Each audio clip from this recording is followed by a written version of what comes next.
53. Lungo la salita di Codrongiano, Sfornara, Roma, Ciavatti e Monti hanno accelerato, ma il gruppo ben presto rintusa il tentativo di fuga ricomponendosi. Poi è la volta del giovane Bartalini che tenta l'avventura, prima solo, poi in compagnia di Roma e Clerici. Bartalini, una rivelazione di questa Sassari Cagliari, vince il traguardo della montagna sulla salita di Campeda, ma il gruppo in ritardo di oltre un minuto non dà requie ai fuggitivi e dopo Macomer sono di nuovo tutti insieme. L'andatura ha ora un breve rallentamento. Dopo Ritano i concorrenti vuotano i sacchetti di rifornimento. Anche Ciancora pensa a rifocillarsi. L'ex campione mondiale dei dilettanti, alla sua prima gara tra i professionisti, vuol fare oggi bella figura. Minardi consuma i viveri in silenzioso raccoglimento. Biagioni fa buona scorta al fianco di Bartali. Albani, che ora pedala tranquillamente, sarà tolto presto di gara, vittima di una foratura. Rossello e Vasco Baroni sono i primi a rompere la tregua, ma il loro tentativo è subito sventato. L'andatura si è però ravvivata e la media sfiora i 38 km orari. Il record della corsa sarà oggi largamente superato.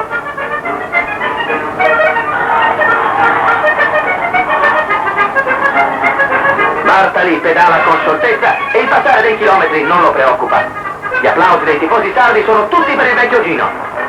Fiorenzo Magni è oggi in buone condizioni, vigila sempre nelle posizioni di testa, pronto a sfruttare la buona occasione e deciso a rintuzzare le velleità dei giovani. Ma l'avversario numero uno è Minardi, che controlla ogni mossa del pratese e spera di rinfrescare davanti alle belle ragazze della pittoresca Sardegna le affermazioni della scorsa stagione. La Sassari Cagliari si avvia così velocissima alla conclusione.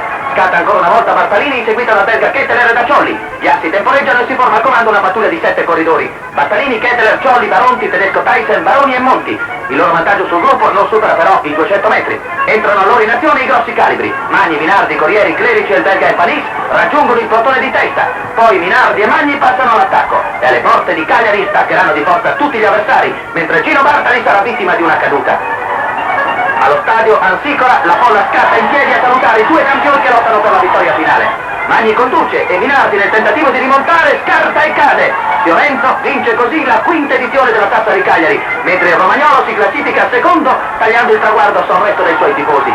La sfortuna si è accanita contro il bravo Pipazza proprio nel momento cruciale della corsa. Povero Pipazza, Fiorenzo Magni invece, che ha ben meritato questa vittoria, sorride soddisfatto. Chi ben comincia, e certamente Fiorenzo Magni non smentirà l'augurio del vecchio proverbio.